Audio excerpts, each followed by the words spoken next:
I want to know, how deep is that river? John's standing out there on the riverbank. He's calling my name. And I hear him. And I want to go. I want to lock up my office and turn in the keys and start walking out to the edge of town, past where all the houses are, out into the gravel roads and down to the riverside. I hear him, and I want to go. I do. But first, I've just got to ask. I just have to. I want to know, how deep is that river? Now, I don't know how it is where you live, but where I live, it feels like the world is coming apart at its seams. It's like everything slowed down just enough to be seen in clear detail. And the details make me flinch. Brutality and violence, corruption and twisted half-truths, death stalking brown and black bodies, all of it sharpened into tight focus by this strangely suspended season. So when I hear John calling through the middle of all of that clarity, it comes ringing into my ears in a new way. I hear my name so clearly, ringing across those gravel roads, and I hear him calling me down to the river in a new way. I'm ready to go. I am. Something's got to change. Something has got to change. And I have got to be part of what changes. I know that. But before I go, I just want to ask one more time, how deep is that river?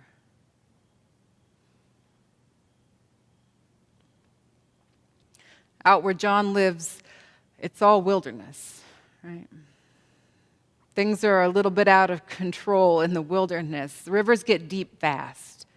Right? The rules don't always apply. You don't know who you might meet out there. And there's really not very many places to hide. Not that John would let you hide anyway. Right? He sees right through us. He does. He sees my inclination to hedge my bets, to go halfway and call it good enough for now. He sees all of that, and he's not afraid of it. He's not afraid to call me anyway. And maybe that's what makes him so compelling, right? John's got no use for photo filters or virtue signaling or symbolic acts of wokeness, passing charitable fancies. All that nonsense just falls apart when he starts talking. When he looks you in the eye, he's sharp. He's irresistible, too.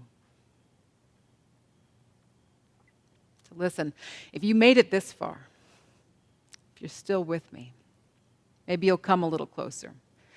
Come a little closer and listen to what John's saying.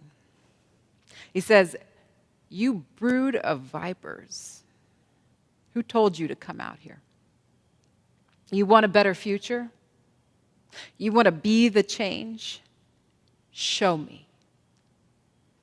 Let me see the change you want to be. Don't tell me how much you long for justice and hope for peace. I already heard that story. Thank you, ma'am. Show me the justice you do. Show me your hope coming to life. Where's the peace you make? Where is it? Where's the peace you make? It might really seem like John's calling us out, but let me tell you what, that's not it. That's not what he's doing. He's calling us in. He's calling us in. He says, bear fruit worthy of repentance. Don't tell me with your mouth. Come show me with your life. John's calling the pain by its name. He's pressing on the place that hurts so we'll feel it through the numbness. So we'll know that something has gone very, very wrong and it needs our attention. Howard Thurman says, we must not shrink from the knowledge of the evilness of evil. Over and over, we must know that the real target of evil is not destruction of the body or the reduction to rubble of cities. The real target of evil is to corrupt the spirit of human beings and to give our souls the contagion of inner disintegration. Beloved, there's a crack in the world. A disordering disintegration is leaking in through it, and it deals in lies and death. It uses words like thug and law and order, riots, looting, and comorbidity, right? To tell us that black lives don't matter in a million different ways. The liar wants you to see property damage and broken windows and graffiti and to be so appalled by it, you can't remember that Tamir Rice was 12 years old when he was playing in the park with a toy gun, when 26-year-old Officer Timothy Lehman shot him to death. Tamir Rice was 12 years old and playing in the park. There's a crack in the world. A disordering disintegration that deals in lies and death. And John's not afraid of it. He's not. He's pressing on that cracked place. He's calling the pain by name so we'll never forget it. Remember, this is what it feels like when something's wrong.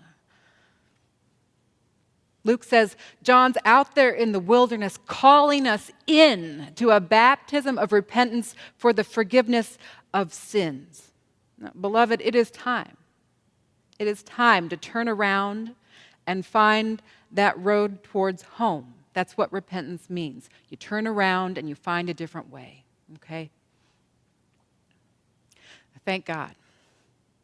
Thank God we don't have to find that road alone.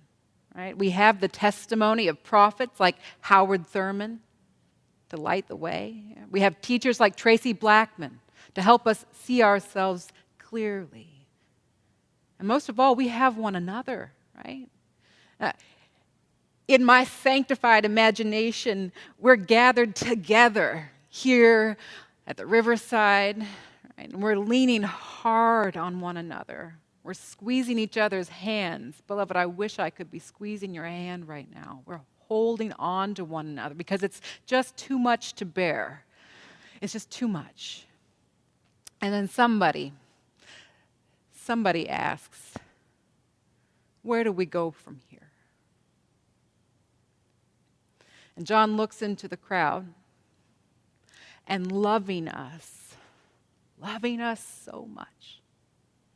He says, whoever has 2 coats must share with anyone who has none. And whoever has food must do likewise. And Luke tells us that even tax collectors came to be baptized, and they're asking him too, Teacher, what should we do? Where do we go from here? And John says to them, collect no more than the amount prescribed for you. It's not hard. Soldiers also are asking him, and what should we do? And he says, don't extort money from anyone by threats or false accusations. Be satisfied with your wages. Be satisfied. It's not rocket science. beloved. The fruit of repentance looks like giving your stuff away. The road toward home begins when we stop abusing our power. It's that simple. And sometimes the simple stuff is the hardest to master. It takes practice and humility. So John gives us some help. He tells us we've got to clear the way. We've got to clear out our cobwebby complacency, our resignation to the way things are, our inclination to believe easy lies instead of hard truths. He tells us we've got to cut down the dead wood that bears no fruit. Just clear it out. Shake loose the chaff from the kernel and let it be burned up so there's room for something new to grow, like a fire on the prairie. Let the Spirit come and burn up all those choking weeds that keep the good new grass down. Let it clear the way for seeds to fall on good soil and to bear good fruit. That's what John means by repentance. That's the baptism he's calling us into. It's a new life. It's a new life set free for all the goodness of beloved community. Right? On the other side of this baptism, there's justice and the peace we hope for made visible in our church, in our families, in our schools, and in each of our lives. On the other side of this river, there's freedom from the sin that clings so close, and there are relationships built on well-earned trust. There's more than enough for every child of God to eat and learn and thrive. And somehow, standing here with you, that water doesn't seem so deep to me anymore. I'm not so worried about what I might lose if I take John's hand and make my way with him down the bank and into that cold, clear water. Thanks be to God.